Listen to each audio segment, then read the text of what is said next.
जय शिवराय वाहनो, पुन्हा एकदा स्वागत आहे तुमचं आपल्या यूट्यूब चॅनलवरती प्रतीक ग्राफिक्सवरती. तर मित्रांनो, आज आपण या व्हिडिओमध्ये विनायक चतुर्थीनिमित्त बॅनर तयार केला आहे.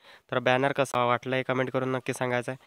आणि चॅनलवर नवीन आणि पहिल्यांदाच आला असाल तर आपल्या प्रतीक ग्राफिक्स या यूट्यूब चॅनलला नक्की सबस्क्राईब करा, कारण आपण अशाच प्रकारचे बॅनर व व्हिडिओ एडिटिंगवर ट्युटोरियल आणत असतो. चला तर मित्रांनो, जराही वेळ न घालवता सुरुवात करूया आपल्या आजच्या व्हिडिओला.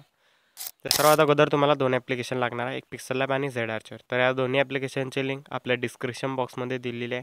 तिथून तुम्ही हे दोन्ही ॲप्लिकेशन प्लस मटेरियल डाउनलोड करून घ्यायचं आहे. त्यानंतर झेड आर्चर नावाचं ॲप्लिकेशन ओपन करायचं आहे. त्यामध्ये डाउनलोड फोल्डरला ओपन करायचं आहे. त्यानंतर आपण एक झिप फाईल दिली आहे, तर झिप फाईलवरती क्लिक करायचं आहे. एक्स्ट्रॅक्ट हिअर ऑप्शनवरती क्लिक करायचं आहे. त्यानंतर इथे पासवर्ड मागेल, तर पासवर्ड आपल्या व्हिडिओमध्ये समोर दिलेला आहे. त्यासाठी व्हिडिओ जराही स्किप न करता बघायचा आहे. त्यानंतर ओकेवरती क्लिक करायचं आहे. तर बघू शकता काय अशा प्रकारे आपल्यासमोर विनायक चतुर्थीचा फोल्डर ओपन झालेला आहे.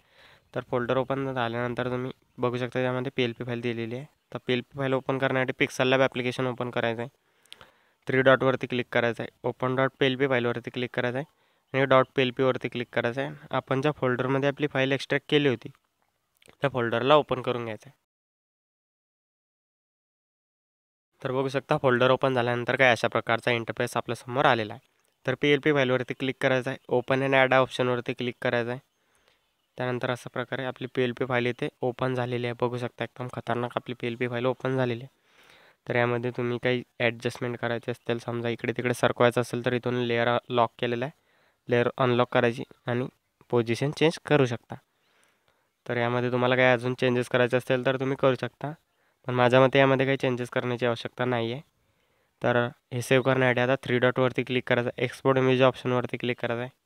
डिफॉल्टला अल्ट्रावरती ठेवायचं आहे आणि सेव्ह टू गॅलरी ऑप्शनमध्ये क्लिक करायचं आहे. तर आजच्या व्हिडिओमध्ये एवढंच होतं मित्रांनो. भेटूया अशा नवीन आणि इंटरेस्टिंग व्हिडिओमध्ये. तोपर्यंत जय हिंद, जय महाराष्ट्र.